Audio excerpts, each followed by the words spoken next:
UNICEF और राज्य नीति आयोग ने कंसल्टेशन किया था।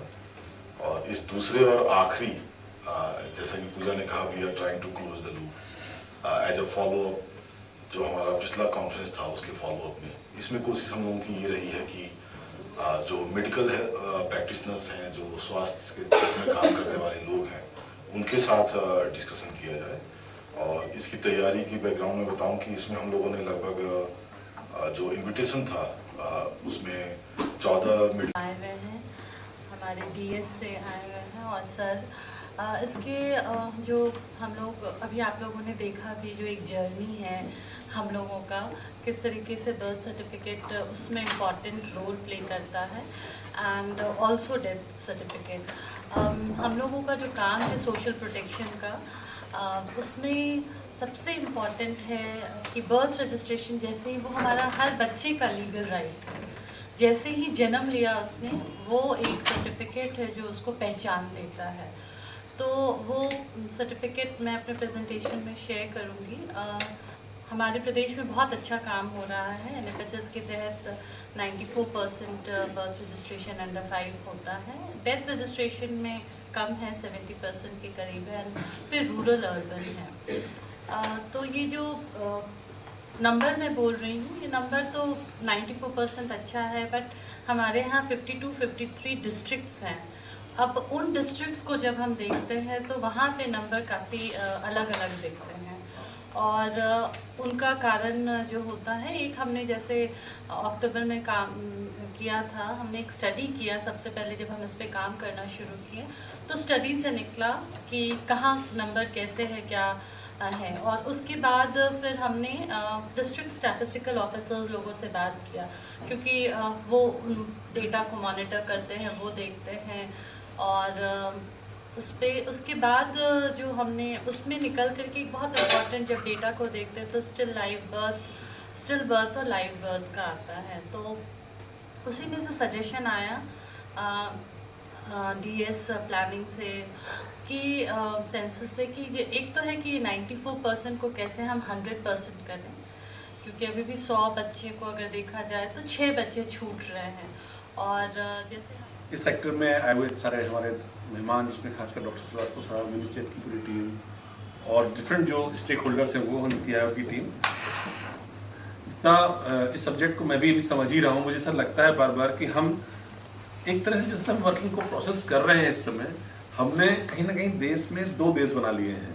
एक तरफ हमारे पास अर्बनाइज पूरा एरिया है और दूसरी तरफ हमारा एक बहुत बड़ा सेक्टर ग्रामीण क्षेत्र का है, या हमारे अर्बनाइज में ही एक अलग तरह का सेक्टर है जिसके पास उस तरह की अवेयरनेस नहीं है। तो हमको अगर अपने SDG गोल्स के हिसाब से भी देखें और अगर अपने जो विकसित भारत का हमारा जो कॉन्सेप्ट है 2047 का, उसके हिसाब से देखें तो हमें जिस क्लास के लिए मेजर वर्क करना, और कई बार जो हमारा अपर क्लास है जो दिखता है कि शायद उतना अवेयर होगा, बट कई बार वहाँ भी नॉलेज की और अवेयरनेस की बहुत ज़्यादा कमी है। जैसे इस बार जो नया हमारा अभी एक्ट आया है रजिस्ट्रेशन वाला 2023 का, हम लोग फील्ड में जब इस बात को महसूस करते हैं तो कई बार ऐसा लगता है कि डिफरेंट स्टेक होल्डर्स के आपस की कोऑर्डिनेशन में कमी के कारण, कई बार जो है लोगों में कमी होने के कारण, जैसे मैं एक ट्राइबल डिस्ट्रिक्ट में रहा इससे पहले, तो हमने ये महसूस किया कि जो लोग आते हैं उनको जब एडमिट होते हैं वो हॉस्पिटल में, तो उसके बाद किस तरह से जो है वो उनसे डॉक्यूमेंट लेना है, कब उनको डॉक्यूमेंट के हिसाब से कोई सुविधा देना, जो कि दिक्कत ये जब तक बच्चा रजिस्टर्ड नहीं होता उसे किसी फैसिलिटी का लाभ नहीं मिलता। और दूसरा पॉइंट क्या होता है कि अपने MP की रेफरेंस में खास करके हमारे 21% ट्राइबल पॉपुलेशन है। तो ट्राइबल पॉपुलेशन में मेजर पार्ट में 18-19% पॉपुलेशन ऐसी है जो पूरी तरह से इसी रिमोट एरियाज में ही रह रही है, उनके अलग अलग पॉकेट्स हैं।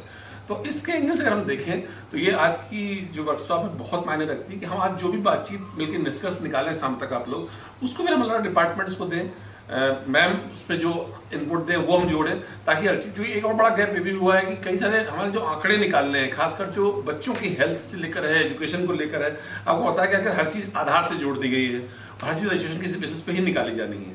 और एक बड़ा कमाल और भी है कि इसी सेक्टर के बहुत सारे लोग यहाँ बैठे हैं।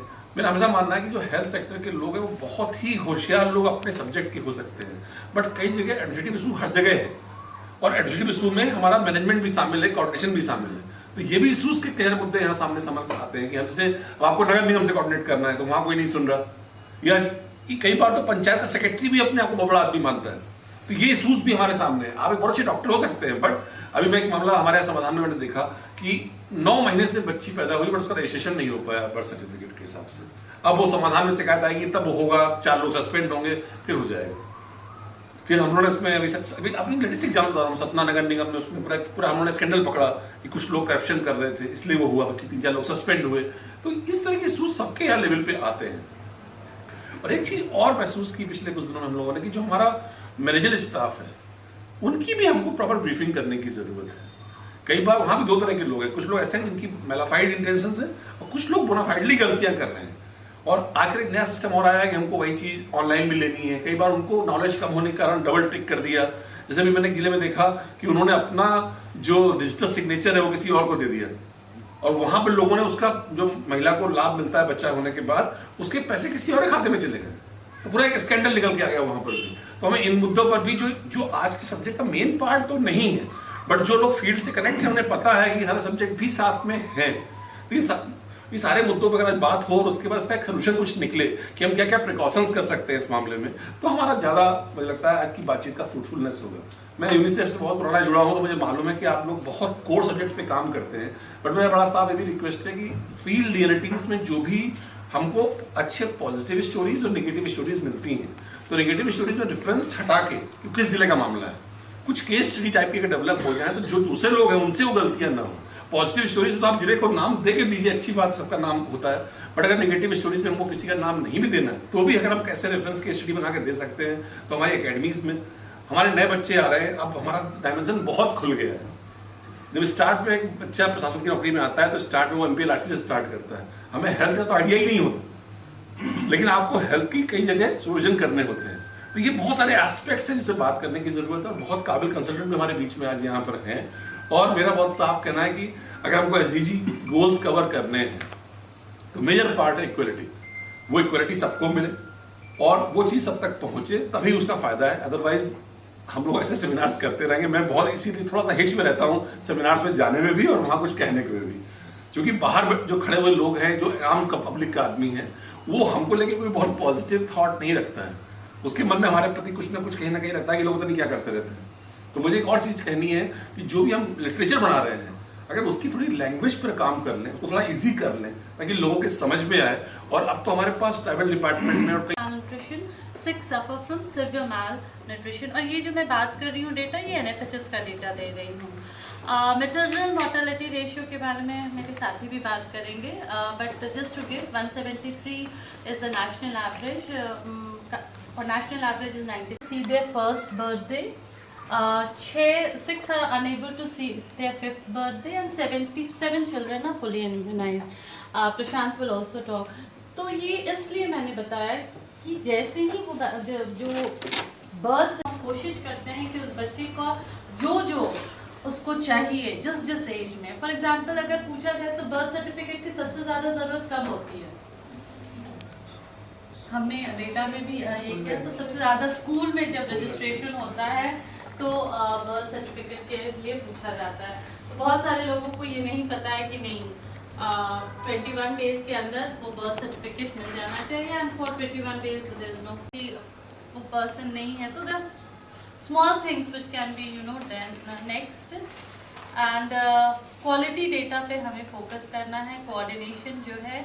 और एक और सर है कि बर्थ और डेथ को हम समग्र सर हमारे यहाँ बहुत अच्छा सिस्टम है। अभी कल मैं परसों दिल्ली में थी तो वहाँ पे भी हम लोग बात कर रहे थे। बहुत दूसरे states, for example I will tell Karnataka जो है, केरला है, वो अपने उसको लिंक कर रहे हैं समग्र से, जहाँ से आपका इनलेट और आउटलेट एकदम पता चल रहा है। You get the map of everything. और एक हमने और कहा है कि यूपी में यूविन मॉडल के तहत बर्थ रजिस्ट्रेशन को डिलीवरी रूम में रजिस्टर कर रहे हैं। वो अगर हम यूविन हमारे पास ऑलरेडी एक पोर्टल अवेलेबल है, उस पर बर्थ रजिस्ट्रेशन डालने की ज़रूरत है। So here I will stop sir and I would request Prashant to take over. Thank you. So I'll be talking from the health indicators point of view. So basically, when we look at the health perspective, if you look at the MCH indicators, there are few indicators which are very critical and they are the part of the SDG goals also, like maternal mortality, neonatal mortality, infant mortality, under 5 mortality, stillbirth rate, and perinatal mortality rate. So these are the few indicators which are very critical, the impact indicators which are monitored from the health.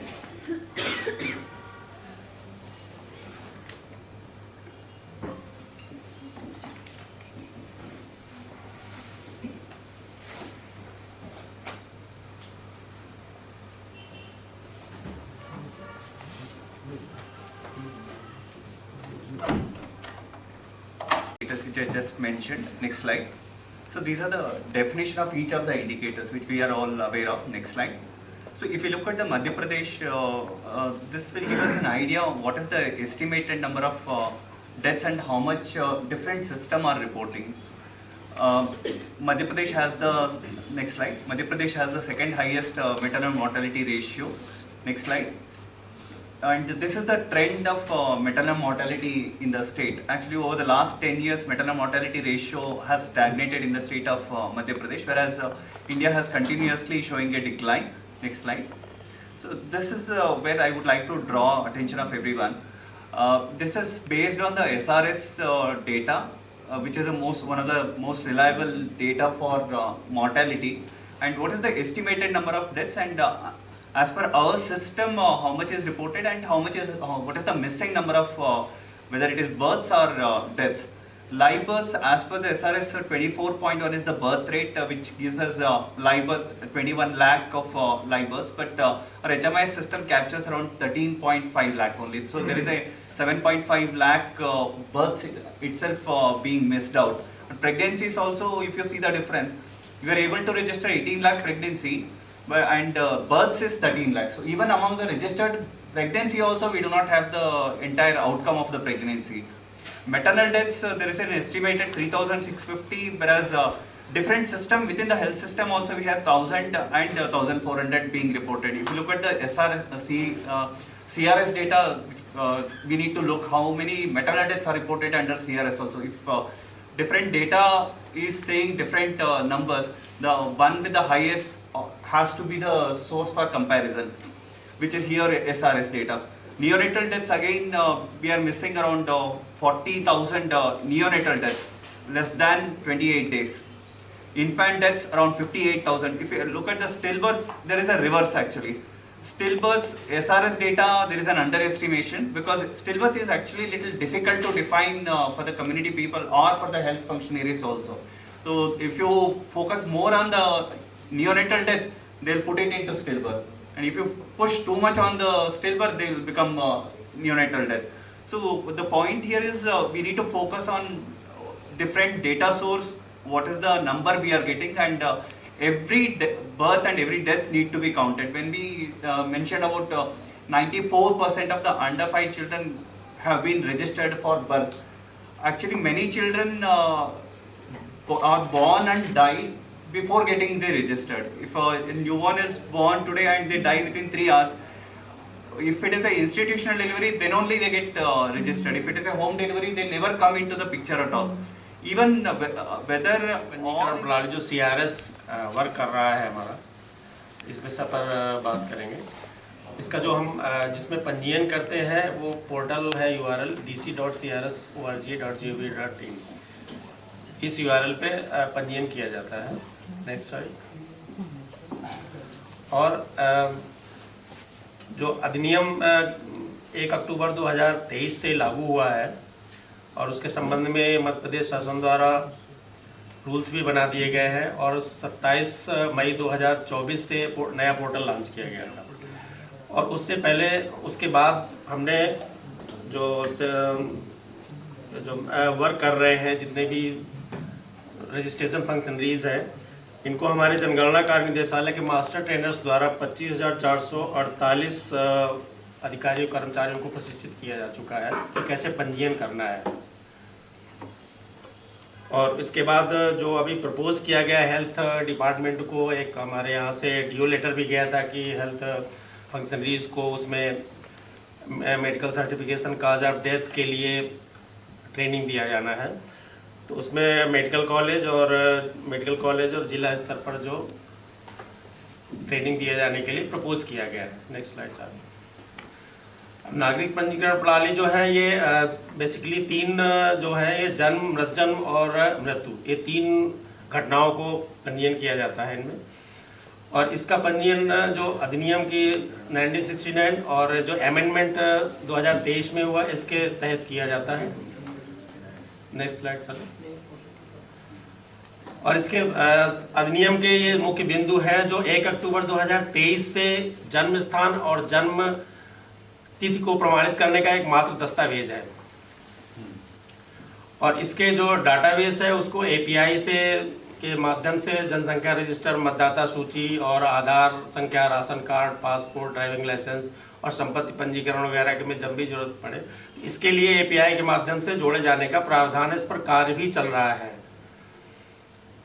और जन्म पंजीकरण के मामले में आधार संख्या को भी लिया जाता है माता पिता के, जिससे पंजीयन में दोहराव न हो। और इसकी निर्धारित समयावधि 21 दिन है पंजीयन करने की, और इसके पश्चात करने पर वो विलंबित पंजीयन के तहत पंजीयन किया जाता है। और इसमें अभी जो अधिनियम आया है उसके लिए इसको और आसान बनाया गया है कि जो गोद लिए गए बच्चे हैं, अनाथ हैं, जो परित्यक्त हैं और किसी बाल देखभाल संस्थान में आत्मसमर्पण करने वाले सरोगेट और एकल माता पिता अविवाहित, जैसे मध्य प्रदेश के केस में एकल जो मदर है वो काफ़ी ज़्यादा है, जो अपने ट्राइबल में ऐसा पता ही नहीं लगता कि पिता कौन है, तो उनके लिए भी पंजीयन के लिए इसको सुविधाजनक बनाया गया है। नेक्स्ट है जैसे इसमें मृत्यु के कारणों का चिकित्सीय प्रमाण पत्र MCCD, ये सभी चिकित्सा संस्थानों और चिकित्सकों के लिए इस अधिनियम में MCCD प्रपत्र जारी करना अनिवार्य किया गया है। और इसकी एक प्रति संबंधित रजिस्ट्रार को और दूसरी प्रति मृतक के निकटतम संबंधी को देना अनिवार्य है। नेक्स्ट चलिए। और मध्य प्रदेश राज्य में जन्ममृत पंजीयन के आंकड़े ये 21 से 24 तक ये आ रहे हैं। इसके अब नेक्स्ट स्लाइड लाइए, उसमें पता लगेगा। हाँ, जन्म का पंजीयन जो है लगातार आगे जा रहा है। और 2021 में कुछ पंजीयन ज़्यादा हुआ था जिस समय ये कोरोना का चल रहा था, उसके बाद से थोड़ा सा लेवल में है। नेक्स्ट, जन्म प्रमाण पत्र के उपयोग ये हैं जो शैक्षणिक संस्थान में प्रवेश, ड्राइविंग लाइसेंस, मतदाता सूची, विवाह पंजीयन, पासपोर्ट, आधार संख्या और जो उद्देश्य जो सरकार निर्धारित करे उसके लिए इसका उपयोग किया जाता है। मृत प्रमाण पत्र के उपयोग भी इसी तरह है, बहुत सारी योजनाओं के लिए जिनकी आवश्यकता होती है। मतदाता सूची से इसके लिए विशेष ये है कि जैसे मतदाता सूची, समग्र आईडी और राशन कार्ड से नाम हटाने के लिए मृत प्रमाण पत्र का उपयोग लिया जा सकता है। इसमें क्या है, जो मृतक का ऐसा जब करने के समय पे मृत प्रमाण पत्र लिया जा सकता है, उसका उपयोग आएगा पंजीयन के लिए। हम इस पे चर्चा करेंगे मृत्यु के कारणों का चिकित्सीय प्रमाणीकरण, MCCD जो बेसिकली वो शामिल है। सारी नगरीय निकाय, अर्बन बॉडी, नगर पंचायत, नगर पालिका, नगर निगम कमिश्नर को प्लस ये दोनों ही इसमें भी फिलहाल शामिल है, जिनको कि हम लोगों ने जून जुलाई में ब्लॉक लेवल पर जाकर इन सबको CRS सिस्टम जो नया पोर्टल लॉन्च है उसके बारे में हम लोगों ने ट्रेन कर दिया है। तो एक जो इम्पोर्टेंट जॉब था वो तो हमारा ये हुआ कि हमने उनको ट्रेनिंग दी। अब हमारा पोर्टल पर रजिस्ट्रेशन भी बढ़ गया है और जो टेक्निकल इश्यूज थे वो काफ़ी कम हो गए हैं। अब जो दूसरा पॉइंट आता है कि मेडिकल इंस्टीट्यूशन में जो डेथ्स या बर्थ हो रहे हैं उनकी रिपोर्टिंग पर हम लोग आज यहाँ ज़्यादा बात कर रहे हैं और करना मतलब पार्टिसिपेंट्स यदि चूँकि उसी एरिया के हैं तो उसमें हम बात करेंगे। लेकिन जो आप ये फिगर देख रहे हैं 2633 MCCD के अंतर्गत रजिस्टर किए गए अस्पतालों की संख्या। अब कौन से अस्पताल रजिस्टर्ड होते हैं इसमें, जहाँ पर कि एडमिशन की फैसिलिटी हो, सिंपल। तो क्या मध्य प्रदेश में सिर्फ 2633 ही अस्पताल रजिस्टर्ड होंगे? नहीं, बहुत बिल्कुल नहीं, बहुत कम। तो हमारा कंसर्न यहाँ से शुरू होता है कि पहला तो हमारा जो इंस्टीट्यूट्स हैं वो रजिस्टर्ड ही नहीं है। अब आप अगली स्लाइड देखिए, ये देखिए दोस्तों 2022 का फिगर देखिए। अब 2633 में से सिर्फ 869 जो है वो सर्टिफिकेट भेज रहे हैं और मतलब 33% ही एमसीसीडी को रिपोर्ट करना है। तो ये वाकई मतलब यदि इस मीटिंग, इस वर्कशॉप की इम्पोर्टेंस तभी पूरी होगी जब हम इस पर हम काम कर सकें। तो हेल्थ डिपार्टमेंट से यदि कोई हो तो वो ज़रा ये देखें, हम लोगों के पास तो डेटा हमको नहीं मिल पाया कि मध्य प्रदेश में से कितने हॉस्पिटल रजिस्टर्ड हैं जो कि एमसीसीडी में आना चाहिए, जिसमें एडमिशन फैसिलिटी है, और फिर उनको आयुष्मान भारत में जितने रजिस्टर्ड हैं जी उतने हॉस्पिटल कम से कम एडमिशन फैसिलिटी वाले हैं। कितने होंगे? It's for only 15 to 18 years. The reason being, मैं एक अलग रजिस्ट्री में काम करता हूँ that registers all the cancer patients in the state. So definitely मैं उनकी डेथ भी कवर करता हूँ, तो उसके तहत मुझे डेथ जब नहीं मिलती है तो मैं शमशान घाट भी लोगों को भेजता हूँ, कब्रिस्तान भी भेजता हूँ, वहाँ से सिर्फ कैंसर की डेथ आती है, फिर उसको ट्रैक बैक करते हैं, तो there is a system. But then I realised कि बहुत सारा सिस्टम जो है वो डिरेल्ड इसलिए नहीं है कि हम मतलब करना नहीं चाहते। There is lack of awareness, as you said ma'am, very well said about the system कि हम लैक ऑफ अवेयरनेस है। फर्स्ट स्लाइड सर, ये तो एसेंशियलिटीज सर अभी बता ही चुके हैं। नेक्स्ट, ये भी नेक्स्ट, ये फॉर्म 4A और ये बता चुके। Next line sir, this is what we were discussing कि अगर आप देखें तो खाली 22% deaths of Madhya Pradesh are certified medically, जो कि मेडिकल ट्रीटमेंट ले चुके हैं, मतलब at the terminal stage they were somewhere in the medical hospital और वो और कम हो जाता है, आप 15.8% हो जाता है अगर हम हॉस्पिटल डेथ्स को देखें। नेक्स्ट, ये तो normally this is a presentation for MCCD, so I won't be taking up these slides, कैसे डेथ सर्टिफाई करते हैं। अब बात आती है मैम, इस स्लाइड पे मैं आपको, आप सर का भी ध्यान लाना चाहूँगा कि नॉर्मली जो डेथ सर्टिफिकेशन एग्जैक्टली नहीं होता है, वो क्यों नहीं होता? Because there is someone junior who is diagnosing the death at the night time, और जो मेजर कंसल्टेंट है, जो सीनियर कंसल्टेंट है, वो नहीं है। So this is one thing which should also be made aware to this things कि हमें जो पोस्ट ग्रेजुएट्स आते हैं नॉर्मली वही हॉस्पिटल्स में, इवन आजकल डिस्ट्रिक्ट हॉस्पिटल्स में भी वो लोग वही रहते हैं। तो क्यों ना हम जब भी ये पोस्ट ग्रेजुएट्स एडमिशन लेते हैं फर्स्ट ईयर, क्यों ना हम उनको वहाँ वेरी फर्स्ट सेंसिटाइजेशन पीरियड में ही उनको ये बताएं कि इन ओवर अ पीरियड जब तक कि आप मेडिकल प्रैक्टिस में रहोगे, this is a part which you have to deal every now and then, और इनको सेंसिटाइजेशन फर्स्ट ईयर में करने। तो होगा क्या कि 5 से 7 साल बाद हमें सबको ही सेंसिटाइज मिलेगा। अब इसके लिए हमें बस ये करना पड़ेगा कि हमें सारे मेडिकल कॉलेजेस को, जैसे आपने कहा, तो सारे मेडिकल कॉलेजेस को अगर हम सेंसिटाइज करते हैं उनके क्लिनिकल डिपार्टमेंट्स के लोगों को और डीन को, तो वो उनकी जिम्मेदारी बन जाती है कि जब फर्स्ट ईयर पीजी, जैसे अभी एडमिशन हो ही रहा है, मतलब एडमिशन इज गोइंग ऑन, और इनका जो सेंसिटाइजेशन प्रोग्राम है that will be held somewhere in end of February or first week of March, उसमें इसको कवर करना चाहिए, जो उनका टेनवर वगैरह एक्सप्लेन करते हैं। तो this should be a part कि medical certification of cause of death should be told to them that it carries an importance and that should be dealt seriously. Next. Next, sir ये सब हो चुके हैं, ये फॉर्मल में ये सारी चीजें, ये भी निकाल दीजिए सर।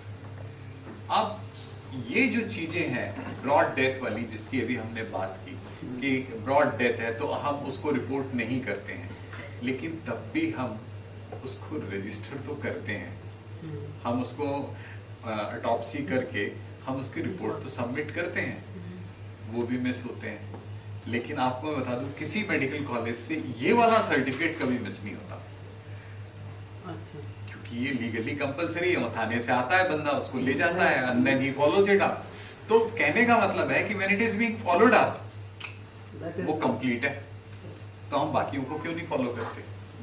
अच्छा, होता क्या है, कोई रात को अगर डेथ हुई है वार्ड में, तो उसका 24 घंटे के अंदर जो हमारे यहाँ रजिस्ट्रार यूनिट सर वगैरह के हैं, उनके यहाँ उसका डिटेल्ड प्रोफार्मा पहुंच जाना चाहिए फॉर्म 4 पे। लेकिन होता ये है कि आम तौर पे मेजर हॉस्पिटल्स में पाया गया कि फॉर्म 4 नहीं होता तो एक स्लिप पे लिख के देते। तो एक ये भी होना चाहिए कि आपके पास इंफ्रास्ट्रक्चरली ये सब चीजें आपके पास सुनिश्चित करें कि जो आपके टोटल नंबर ऑफ डेथ्स हैं आपके हॉस्पिटल में उससे 2 to 3 फोल्ड्स आपके पास ऑलरेडी ऑलमोस्ट अवेलेबल है। दूसरी चीज है अनएक्सप्लेन्ड डेथ्स। मैम इनकी भी कहीं ना कहीं हमें इन्वेस्टिगेट करना चाहिए, नहीं तो ये जो बच्चे ब्रॉड डेड आए सपोज और उनको हमने पोस्टमार्टम एडवाइस किया तो वो विलिंग नहीं होते पेरेंट्स और वो घर लेके जाना चाहते हैं। तो अभी जैसे आज अभी समझ में आया कि सर्टिफाई करना ज़रूरी है डेथ को, तो बट अभी सर्टिफाई तो कैसे करेंगे, वो तो विलिंग ही नहीं होते रुकने के लिए, वो ले जाते हैं। ये एक सोशल वो है, इसीलिए हमारे यहाँ मेडिकल सोशल वर्कर्स और ये होते हैं, जैसा सर ने बताया वो लोग वहाँ होते ही नहीं है। वो मेडिकल सोशल वर्कर्स और आपके यहाँ साइकेट्रिस्ट के जो प्रैक्टिशनर्स होते हैं उनका काम ही ये होता है कि वो उनको एक्सप्लेन करें। ये हर जगह अवेलेबल नहीं है, ये सिर्फ मेडिकल कॉलेजेस में होते हैं।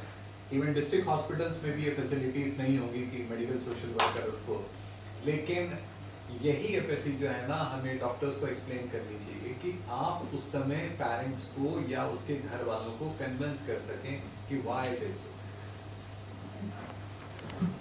भाई अगर मान लीजिए उसकी कॉज मालूम पड़ जाए तो नेक्स्ट कंसीव करने के पहले लेडी उसको प्रिकॉशन तो ले सकती है।